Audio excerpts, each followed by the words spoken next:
and welcome to VOSR International, the voice of shortwave radio. I'm your host, Wavecrest Guy. This broadcast is being transmitted by WRMI, Radio Miami International, in Okeechobee, Florida, on both 9455 and 15770 kilohertz. This broadcast is also being transmitted by shortwave radio in Lower Saxony, Germany, on 3975 kilohertz. So we're going to start out with some announcements like we usually do. First off, hopefully now that we're moving into the summer months here, that propagation will be halfway decent, and we'll be able to listen to the broadcast. But with that, everybody is usually more busy during this time of year with nice weather and all. So if you miss a broadcast or can't tune in, bad propagation, remember you can go and check out our past broadcasts over on Spotify. I list them over there under VOSR International. You can go over to our website at VOSRinternational.com. I have a page there of past broadcasts, and you can click on a link and listen to all the way back to the very first one if you want to. Then also on our YouTube channel at Wavecrest Guy, I have a playlist there that has all of the past VOSR International broadcasts. Now remember, they are usually a couple weeks behind the current date. Just in case I do a rebroadcast, I try not to make them available until after they are done being played over shortwave. Then, of course, don't forget to check out our website at VOSRinternational.com. There's plenty of things over there to check out. And I want to bring up on our listener map, we are just about have 400 pins on our listener map now. We're closing in on that milestone. And for the U.S., I only need 4 states to have a pin at least on every state. And those would be North Dakota, South Dakota, Utah, and West Virginia. So that would be those 4 states, North Dakota, South Dakota, Utah, or West Virginia. If you are listening from those states, send us an email so we can get a pin put in on there and fill those out. And then for Canada, I don't have any for Saskatchewan. So that would be another one that we'd be able to fill up. So if there are any listeners in Saskatchewan, Canada, send in an email and for reception report, let me know your location, and I will be able to add that pin onto our listeners map. And you can check it out over at VOSRinternational.com, and there's a page there for listeners map. Then, of course, while you're at the website, you can check out our radio listeners' radios. There's a page over there for listener radios. You can send in pictures of your Radio Shacks, your radio setups, just your radios, and we get them put on there on the website. A lot of nice radios, a lot of nice older radios to take a look at, and you can see everyone's setup over there. I also put some pictures. Some people send me some pictures of their views from their lanais or their porches or in their surrounding area. And I usually put those on there too, so you can send me those, and I will get those put up on our website. So go check that out. Check out that page. It's VOSRinternational.com, and it's under the listeners radio page.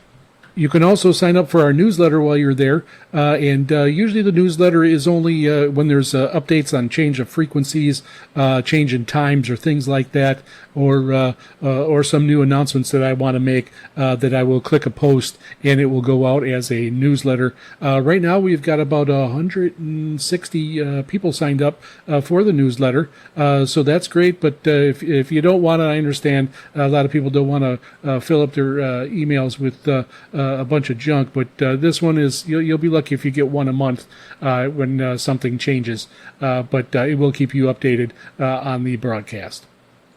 Also, don't forget to check out our Facebook page. Over on Facebook, we are VOSR International, and you can join the group over there. So that's really easy, and that is coming along also. We have about 228 members there. It wasn't that long ago, only a few months ago, that I had less than 10. Then I started mentioning it during a broadcast, and that has increased nicely. And some other people have shared it, shared that link also, and that also helps. So if you can go over that, it'll help also. But once you join, then you can put good posts. You can post your reception reports. You can post receptions of different broadcasts and show your radios. Ask questions. It's really a good community. Then don't forget that we are over on Reddit at Grundig Shortwave Radio. Now that one I have had going long before I had VOSR International going. So that's why it's called Grundig Shortwave Radio. You don't have to have a Grundig Shortwave Radio to join. All radios are welcome, and all posts with different radios are welcome.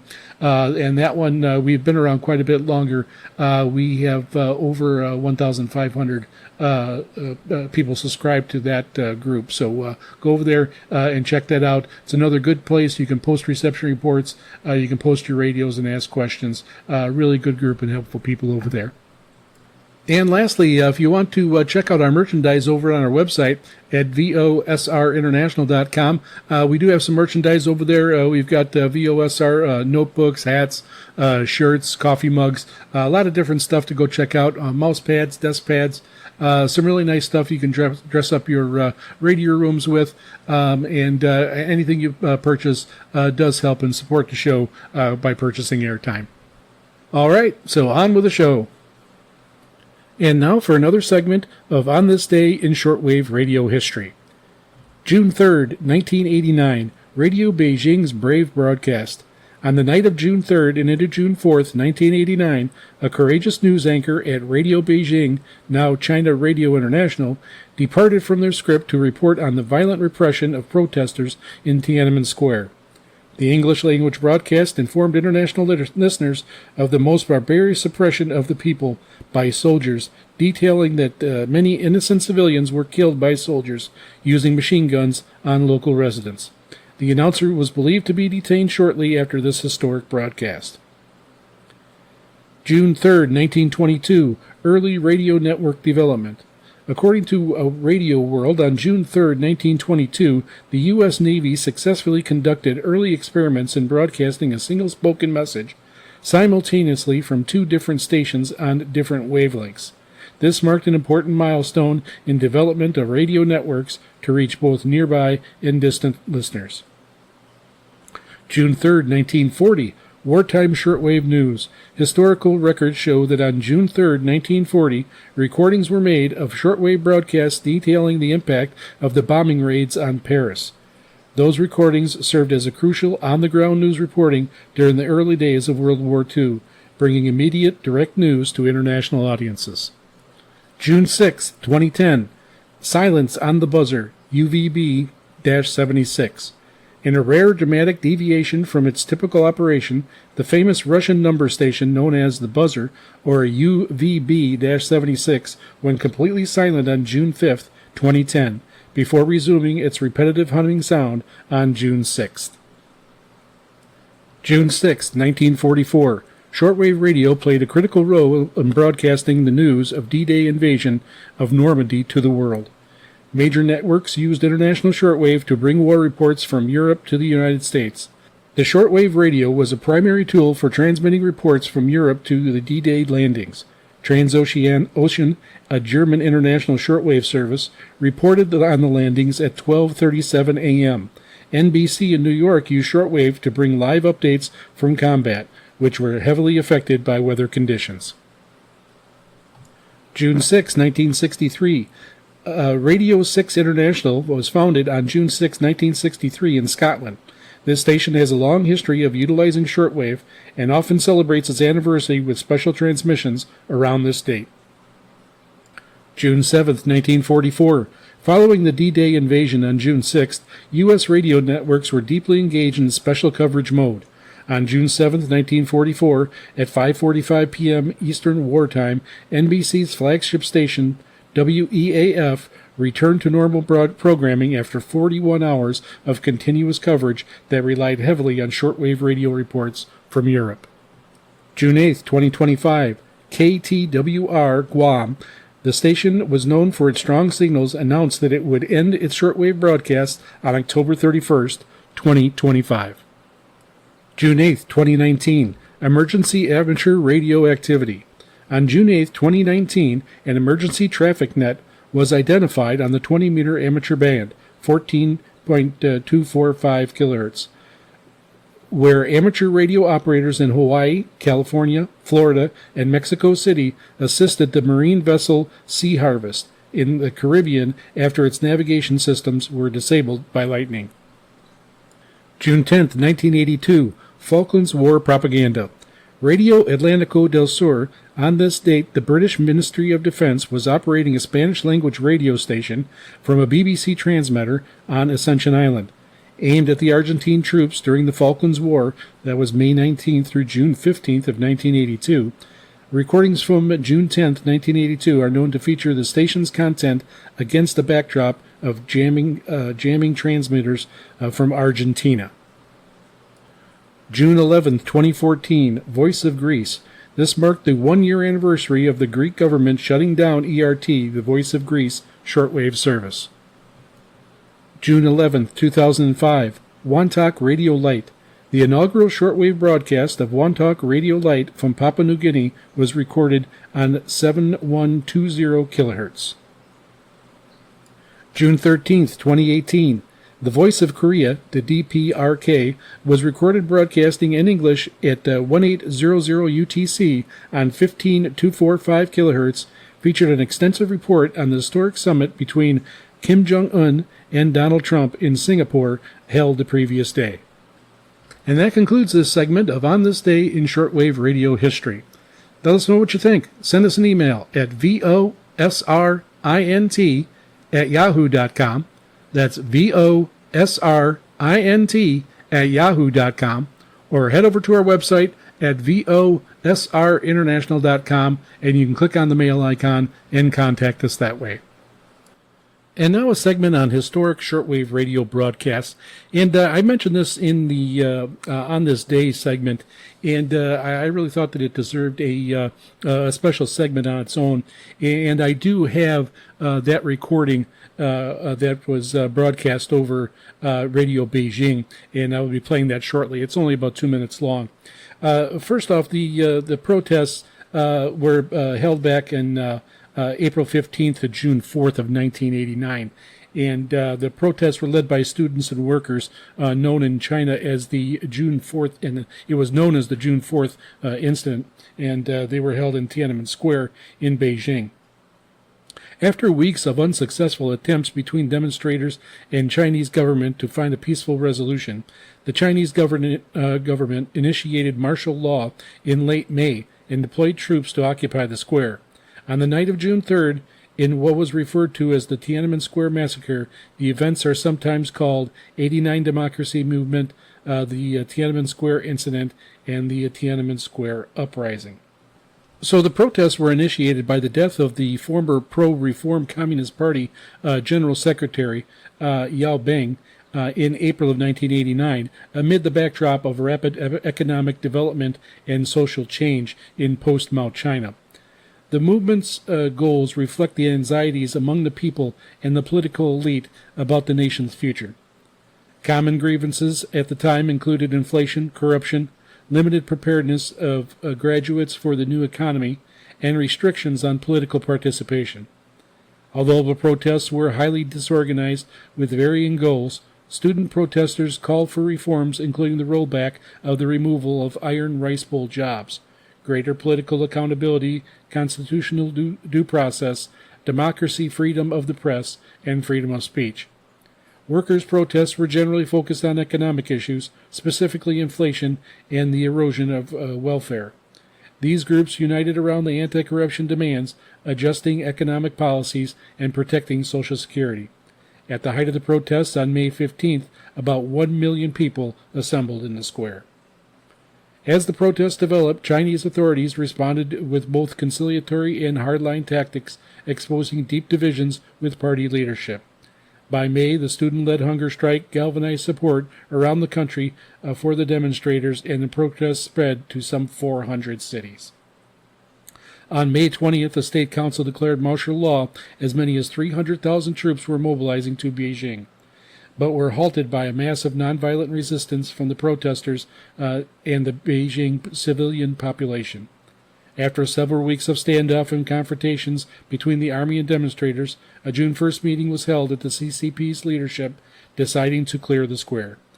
Chinese troops advanced into central parts of Beijing through the city's major highway in the early morning hours of June 4th, and engaged in bloody clashes with demonstrators attempting to block them, in which many people, demonstrators, bystanders, and soldiers, were killed or injured. The vast majority of the killings were clustered in Beijing's western suburbs along Qingnang's Avenue. Estimates of the death toll vary from several hundred to low 1,000s, with thousands more wounded. The event had both short and long-term consequences. Western country imposed arms embargoes on China, and various Western media outlets labeled the crackdown on the massacre. So this was considered a watershed event, and reactions and protests set limits on political expression in China that have lasted up to this present day. The events remain one of the most sensitive and most widely censored topics in China. So at this point, I'm going to go ahead and I am going to play that historic broadcast from June 3rd, 1989. And remember that this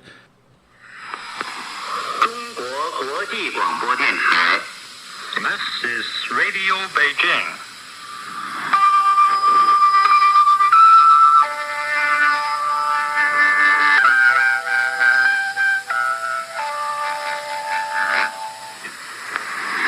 This is Radio Beijing.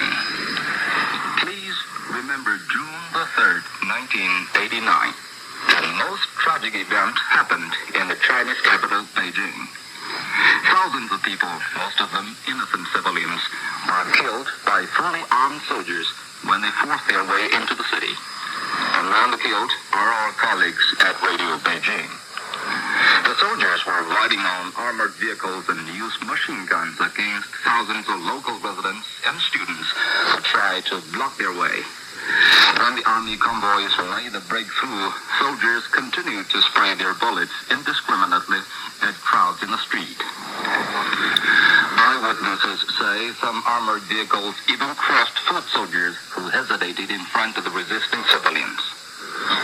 Radio Beijing English Department deeply mourns those died in the tragic incident and appeals to all its listeners to join our protest for the gross violation of human rights and the most barbarous suppression of the people.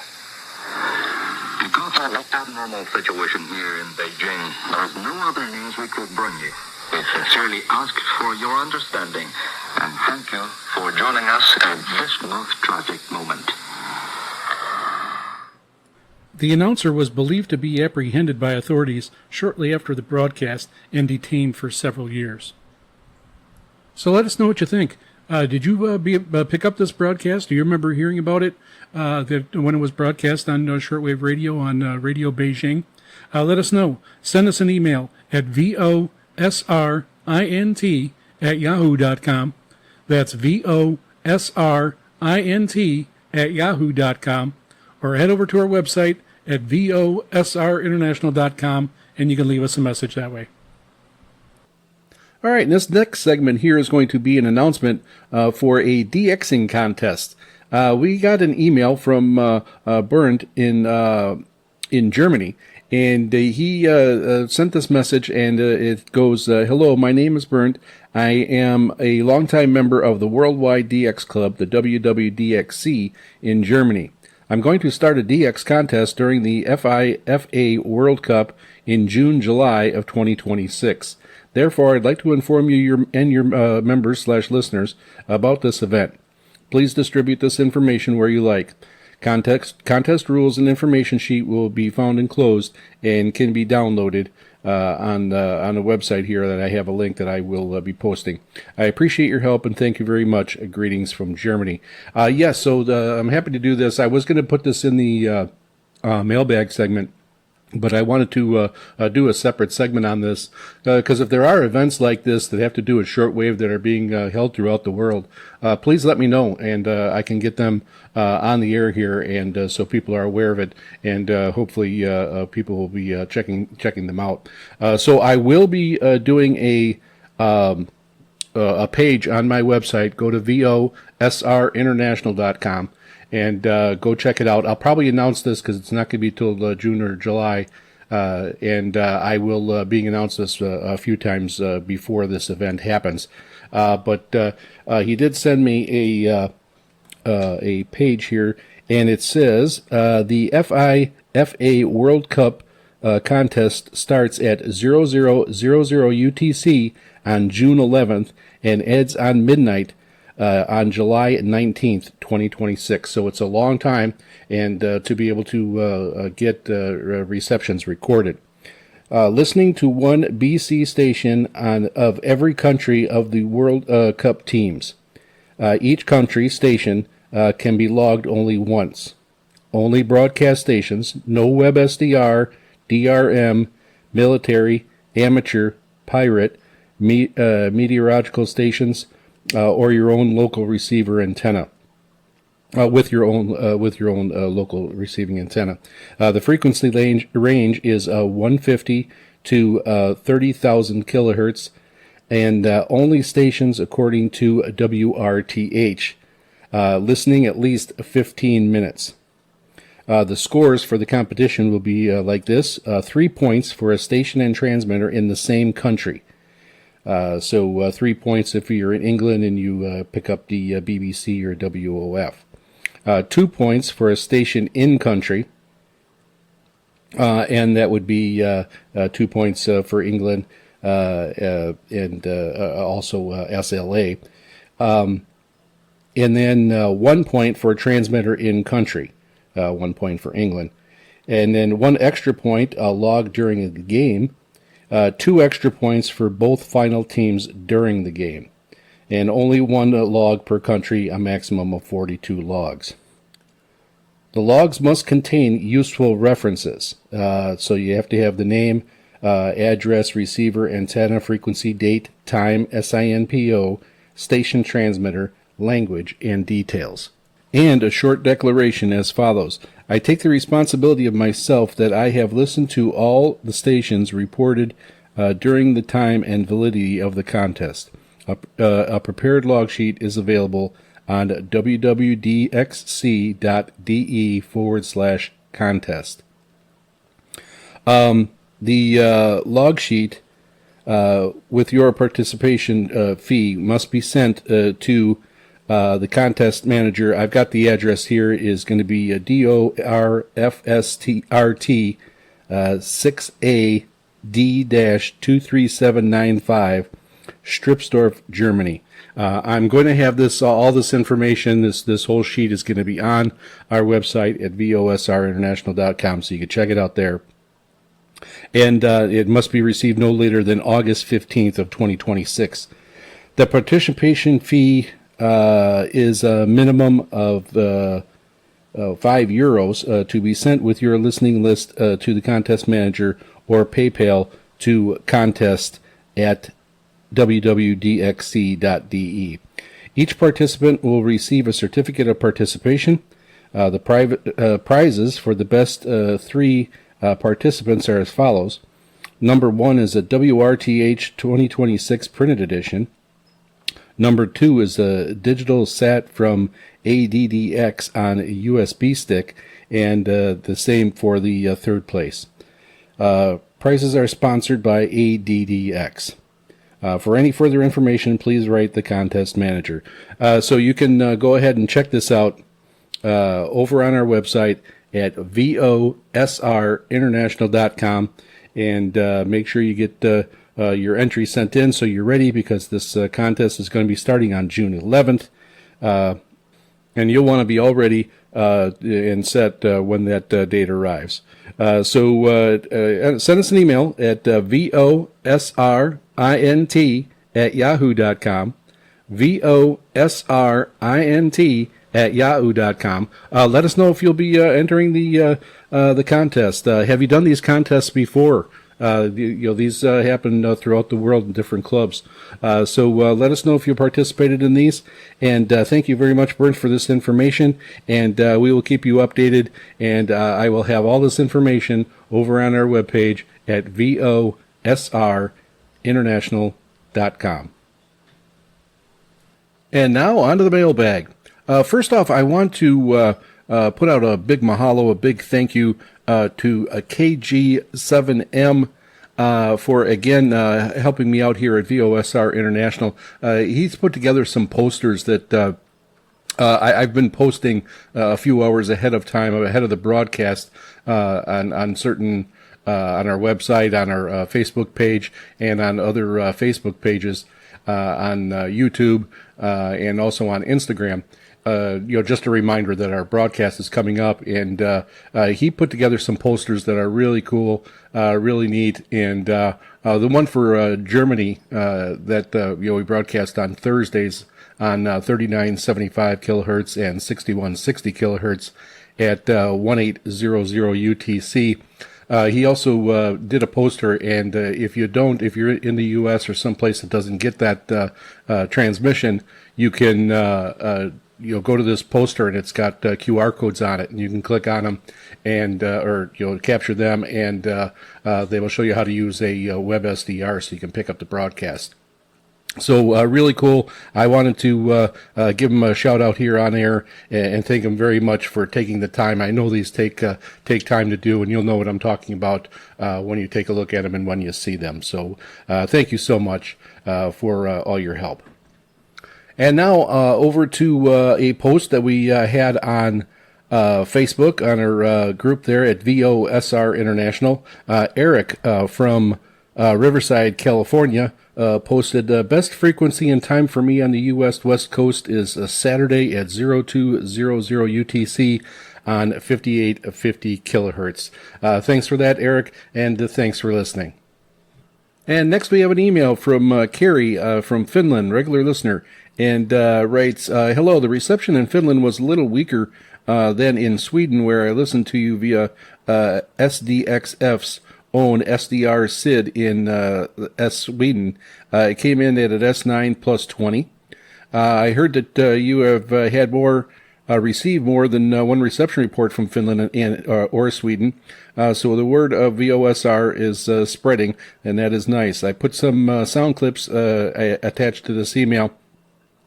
And also writes that have a nice 1st of May, which is like a carnival in Finland, when all the students are celebrating on the streets over the whole night. Yes, here May Day, or May 1st is May Day, or Lay Day, in Hawaii. So it is the day to show and express your aloha and Hawaiian spirit, and that's done by wearing leis and giving leis. So that's how we celebrate it here in Hawaii.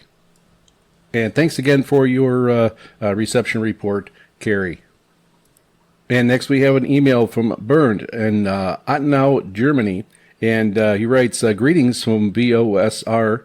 I am pleased to submit my reception report, and was using a Grundig Satellite 700 with a telescopic antenna. Those radios are awesome. And I was listening on April 30th of 2026. I listened to the English language broadcast on 6160 kilohertz with an SINPO rating of 44444. And then he also sent some clips of the broadcast. It was coming in really well there, very nice.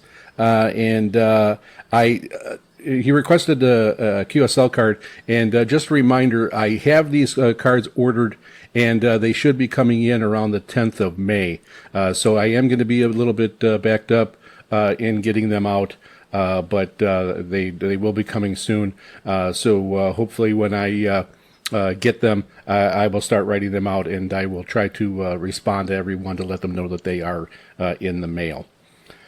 And continues on. Thank you in advance. I would be delighted to see a German language segment added to the program that is easy for me to understand. Best regards. Also, my hobby is distant radio reception, DXing primarily on shortwave. I am a member of the RTI Ottenau, a very attractive community of listeners, and sent me some further information on that. So I'm going to post these links that he gave about his club, and I will have that on our website at VOSRinternational.com. And yes, that would be great to actually have a German segment on. If anybody is interested in that, send me an email. Send me an email at VOSRINT@yahoo.com. That's VOSRINT@yahoo.com. And we could talk about it. You can get a segment put together, and it just has to be in MP3 format, and get it to me, and I will get it on the air. Thanks for the suggestion. Next, we have an email from Robert from Norfolk, UK, and he writes, Dear VOSR, it gives me great pleasure to report excellent reception of your program on 3975 kilohertz this evening at 1800 UTC. I am a radio amateur and a casual shortwave listener located in Norfolk, England, and I have I finished the restoration and recommissioning of a 1944-built Canadian wireless Set 52, and your program was its first extended test on air. The antenna is an end-fed half-wave for 80-meter band at 20 feet AGL. Signal conditions were very good and only a little short-lived fading that did not distract, and you remained readable throughout. I have attached a picture of it here, and should this be set of interest. And this is a great-looking radio. If you're not familiar with it, go over to our website. I've got it on there. It'll be one of the last pictures. Every time I post a new picture on there, it goes to the end.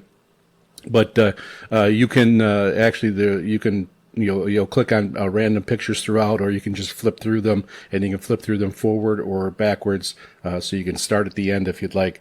But go check out this radio. Really nice radio, and it's amazing keeping these and getting these back into service. Robert did a great job on this one. You got to take a look at it. He continues, it's always a pleasure to listen to shows written by and for shortwave enthusiasts, and yours is consistently one of the best. Listeners' mailbag slots are my favorite, and it is great to hear from other voices in this fascinating hobby of ours. I wish you every continued success and pleasant listening conditions to fellow SWL listeners. Sincerely, Robert. Thank you so much, Robert. These are great emails when I get like this. Sometimes people have been listening to the broadcast for a year now, and they haven't written in. So it's really great to hear from people and get these emails coming in. I still get new listeners writing in that are just turning the dial to come across us. So it's always great. Thank you so much for the email, Robert. And don't forget, everybody, go check out that radio over on VOSRinternational.com. And now back over to Facebook. We had a post from John, a regular listener in Arizona, and he was picking up VOSR International. He posted it was coming in great tonight. And he was listening on 9455 kilohertz, and he reports an SINPO of 55544. He was using a couple receivers, an Eaton Elite Field, and a Yaesu FRG7. The antenna was an MLA 30 with a 36-inch loop and of half-inch copper pipe. And he usually posts videos, so if you join our face group over there at VOSR International, join that, and then you can check out his radios. He's got a lot of nice radios over there. And then also we had Gerald from Houston, Texas. He was listening to us on 9455 kilohertz, and he was listening on a Panasonic RF4900 with a 125-foot long wire. Another really nice radio. Again, this is over on Facebook, and you can go check it out. He had just picked this one up and got a smoking deal on it, but go check it out. Those are really nice radios. And then Eric from California did post, and he has a snapshot there that he was listening on 5850 kilohertz, and he posted, I am a big World War II history buff, so thank you for the Churchill clip. And thank you very much for being a regular listener, Eric. Next, we have a post from Master Player 30, a regular listener over on Discord, and he reported picking up the program tonight at a plus 40 down in Louisiana, and he thanked me for the show. Thank you so much for being a regular listener and for posting over on Discord so I know how the broadcast is going out. Thanks again, Master Player. And next we have an email from Javahar from India, a regular listener, and he writes, Dear Sir, trust you are doing well. Reception of WRMI has been good this past week during the early morning hours here in India. Attached is a recording of the reception on May 2nd at 2300 UTC on 15770 kilohertz. The receiver was a Sony ICF SW7600GR with an outdoor long wire. The SINPO was 45344. The noise in the background is locally generated electrical noise. I enjoy your programs and keep up the good work. Thank you so much. And the reception was really nice. The clip that he sent was coming in very nice and listenable way over there to India. So that is great to hear that 15770 kilohertz is working out that way. Thanks for letting me know, and thanks for continuing listening, Jayuar. And next we have an email from EBC80. He writes, hello again, just tuned in at 7:20 Eastern Time on 15770 kilohertz, and listening to you on my Helicrafters SX28A for the first time. And that is awesome listening, because I did that just did that segment on that radio. It's really great that you're using and picking up the program. It continues, your audio sounds great without hardly any noise, with a signal of S7 without fading. Thank you, and great to hear your show again. Thank you so much for continuing to be a listener of VOSR International. Thanks again, EBC80. And next we have a email from a regular listener now, Liam. He writes, Dear Jeff, hello. I would like to say that I enjoy your broadcast of VOSR International last night. This was on May 2nd at 0300 UTC on 9455 kilohertz. The signal was excellent here in Bethard, Colorado, with an SINPO of perfect 55555, using a Shuhan D808 with an MLA 30 plus antenna. Your program was interesting. I had never known that Churchill used the medium of shortwave quite heavily. And of course the mailbag. It was nice to hear a long mailbag program. I can never get enough of the mailbag programs. I think big broadcasters give too short time for these parts of the program. Depending on how much said announcer wants to reply to certain letters, they usually can go through 10 to 4 letters. But it seems you really try to answer and read out as much as possible. Unfortunately, 9455 was fading out right as you were talking about something about listeners sending an MP3 file. I didn't quite catch that, what you were talking about there. And that was actually my shout out to for any listener who wants to send in and do a guest segment. And I usually just say, for the first segment, talk about, how you got in the hobby, your current or your original equipment, what you had, and just how you got started. Those are usually really great intro segments. And then if you want to continue on from there, talking about equipment or anything shortwave related, it's great. So if anybody is interested, make sure you send us an email. Liam, it'd be great to get one from you. And that's it for our mailbag this week. So keep the emails coming. It's great to hear from everyone. It's great to know how the reception is going out. It's really important. And also getting pins on the VOSR International Listeners Map. We're getting quite a few on there, so that's great also. So send us an email at VOSRINT@yahoo.com. That's VOSRINT@yahoo.com. Or head over to our website at VOSRinternational.com. You can click on the mail icon and contact us that way. You can also post on Facebook. Join our group at VOSR International. And this segment is going to be just a little bit about my vacation when I head over to Maui here on May 20th. I was checking for some history of shortwave radio and that type of thing over on Maui. There's not a lot on Maui. We are going to be staying in Kihei, and that is over on the west side of the island. And there are some just regular AM and FM radio stations over there. So I'm thinking of going by those, and I'll check out those locations. I'll take some pictures, maybe get some pictures of their broadcast antennas, and I will go ahead and put those on our website over at VOSRinternational.com, so you can go over there and check it out. Many of these stations, like many across the world now, you can go ahead and you can listen to them online. So I will have some links, and I will put all the information about being able to hear them online over there if you want to check them out.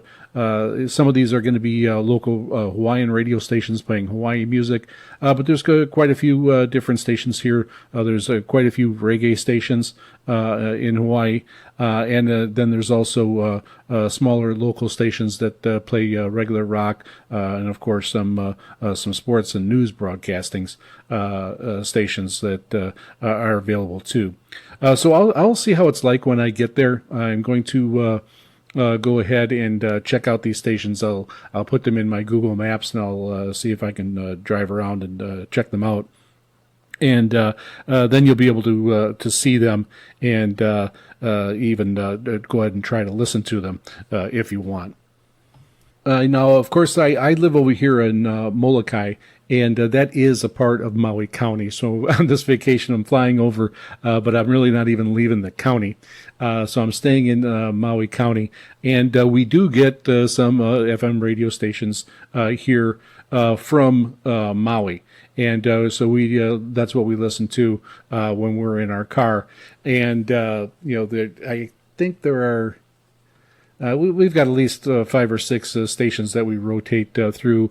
Some are Hawaiian, some are local, and some play just regular rock or oldies type stations.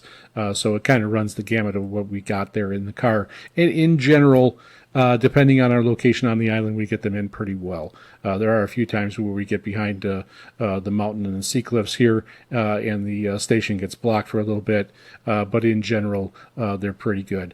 Most of the ones that we listen to are going to be ones out of Kahului, which is on the east side of the island, so it's even farther away from us. But we, of course, get these stations over on the west side, over in the Kihei area, where we're going to be staying, which is kind of nice because we hear a lot of the local advertising and a lot of the stuff in Kihei, and that's actually given us some ideas of some things to do while we're there, hearing some of these advertisements.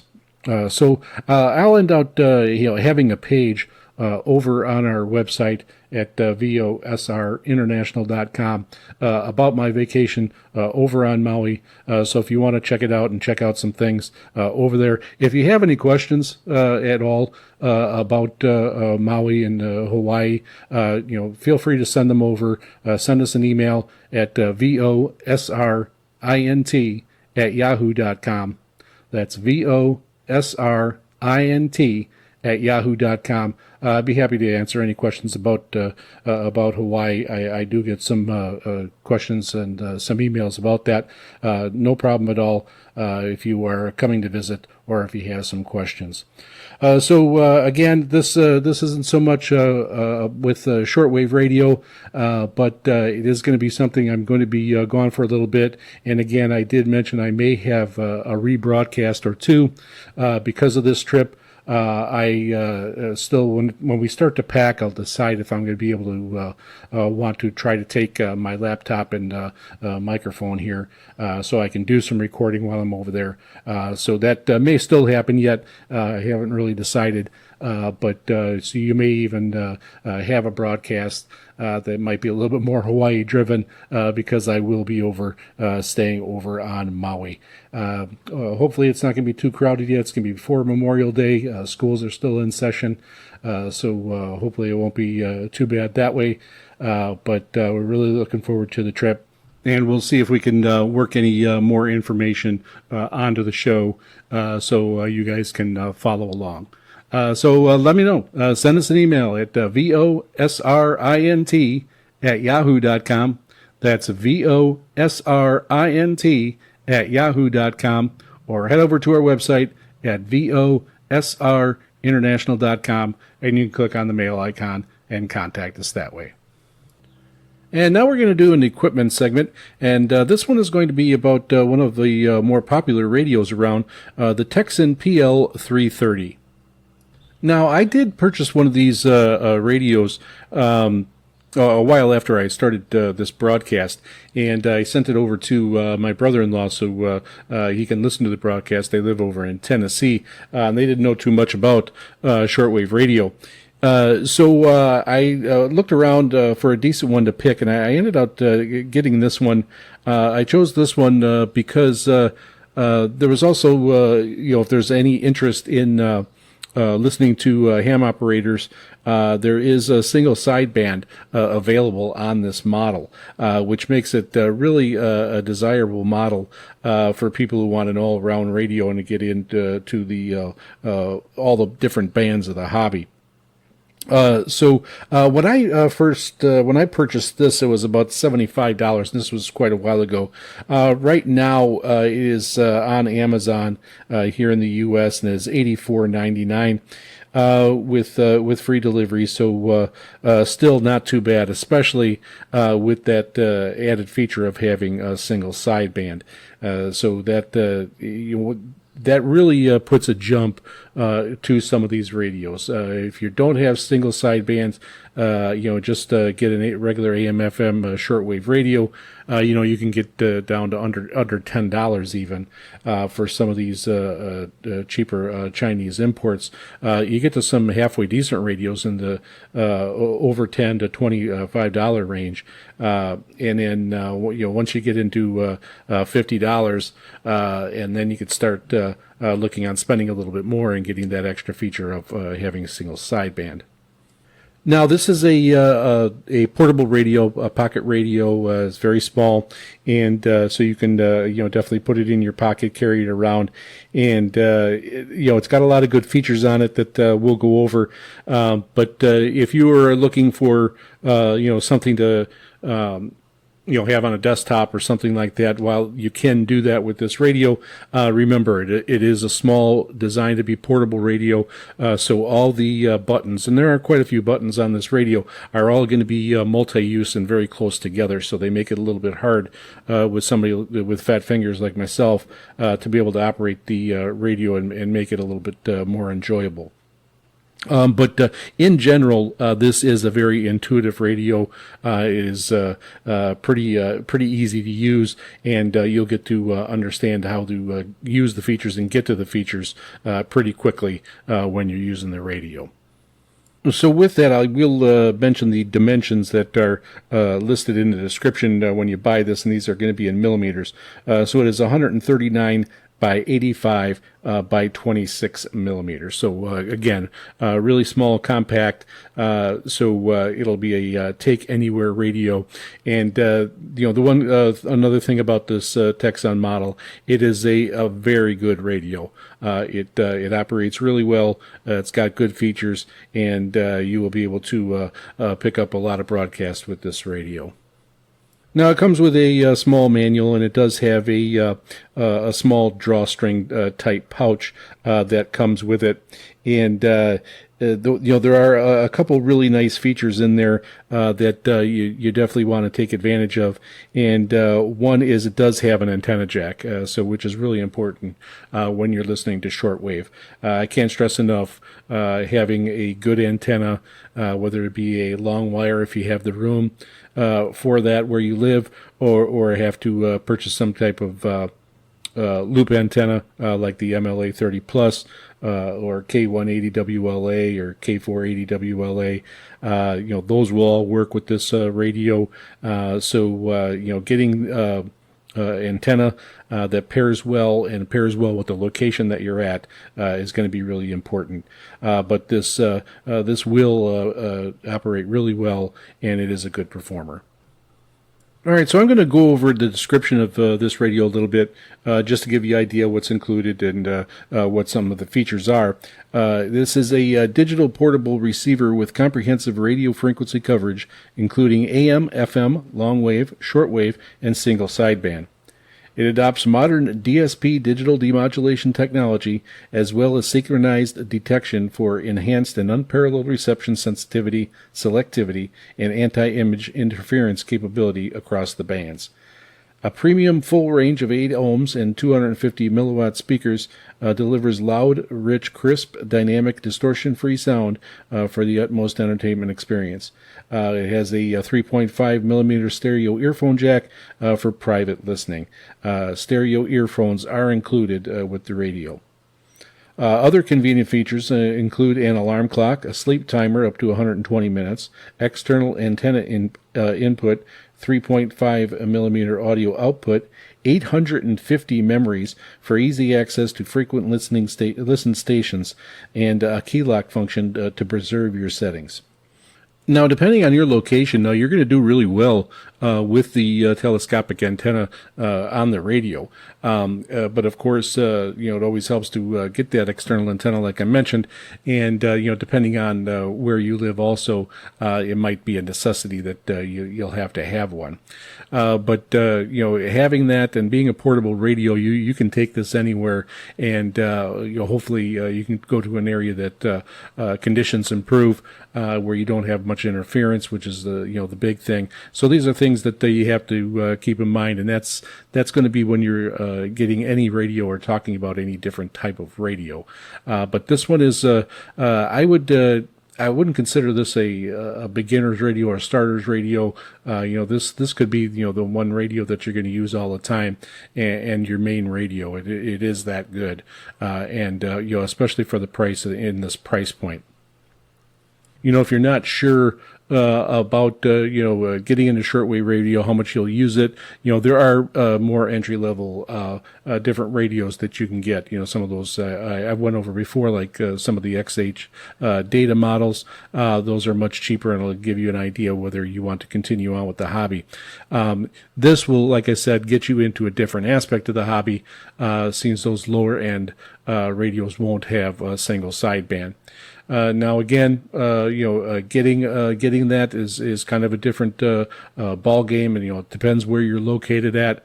Here in Hawaii, I'm not getting ham operators all the time. They do have some .net time slots that they usually focus on here in Hawaii. So if I want to definitely pick up something and hear some people talking over ham radio, I can definitely go ahead and go into those on those times and listen.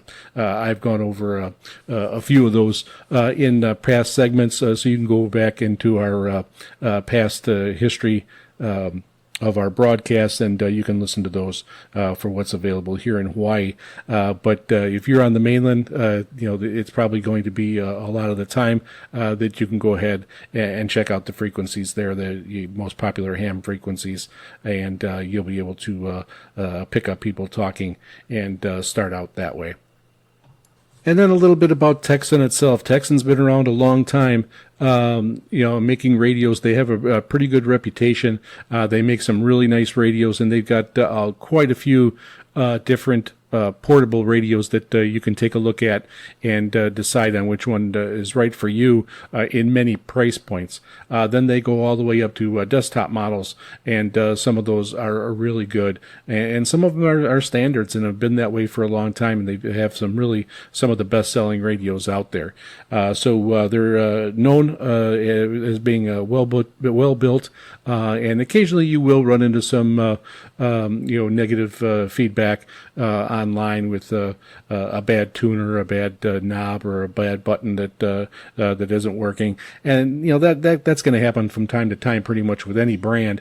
But overall, these have a very good reputation. Now, in going over some of the features of the radio, one of the main things that I do like about it does have a tuning wheel. And I know if you've listened to some of my reviews or talking about other radios in the past, some of them don't even have a tuning wheel. They just have buttons to go up and down, which I do not prefer. Most of the time, if they have a tuning wheel, they also will have buttons, so you can use both. But I just prefer the feel, and sometimes that tuning wheel is going to have a fine tune on it also. so, and I really appreciate that feature. One of the complaints that I've heard about this radio in the past is the location of the tuning wheel. Where you can't use your thumb on it very easily and tune that way. That never really bothered me because usually the radio is pretty small when you get into these portables like this, and so I'm kind of me having fat fingers, and I'm being very careful and mindful of where my fingers are and what I'm hitting all the time. So it doesn't bother me as much. It's easier for me to get used to, and I may be just tuning it a little bit differently, and it just becomes second nature, and it's not an issue for me. Now, a few of these features, are found on most radios, even the really inexpensive ones. This one having 850 memory settings. Again, that is just huge. I have that on a lot of the radios that I have, and I find myself only having maybe 50 stations tuned onto it. When you get that many, you almost have to have a log, or you're paging through it, and most of these don't have a screen to show what's on each page and that type of thing. So you pretty much have to keep a log on where your favorite stations are once you're getting that high or that many. In general, I have between 5 and 10 memory settings that are memorized that I know, and those are my main stations that I'm hitting anyways, and it's not an issue. So the other thing is the timers and that type of thing. Those are features I really don't use. Send in an email if you use those features. Do you use the timers, the sleep timer, or I think some of them even have you can turn it on at a certain time or that type of thing.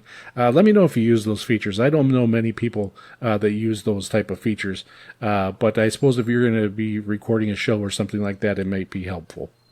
So this is just a basic overview of this radio. I'm going to have a couple links to some information about the radio. I'll have a link to the Amazon. I don't have any affiliation to it, but you can go ahead and check it out there in the USA Amazon. I'll also have some links to some videos that go over the radio, that show the radio in action, so you can take a look and see that. The real information is going to come from you guys, the listeners. Let me know. Do you have a PL 330? Do you have one of these Texans? Are you listening to the broadcast on it right now? Let us know how you like it. Let us know some of the features that you use, some of the things that you don't use, or you may be having some issues with. So send us an email at VOSRINT@yahoo.com. That's VOSRINT@yahoo.com. Or you can head over to our website at VOSRinternational.com, and you can click on the mail icon and contact us that way. And that concludes our broadcast. Be sure to catch our broadcasts every Saturday at 0300 UTC on 9455 kHz, and also on Saturdays at 2300 UTC on 15770 kHz. Transmitted by WRMI Radio Miami International from Okeechobee, Florida. We are also broadcast by Shortwave Radio Gold in Lower Saxony, Germany on Thursdays at 1800 UTC on both 3975 kHz and 6160 kHz.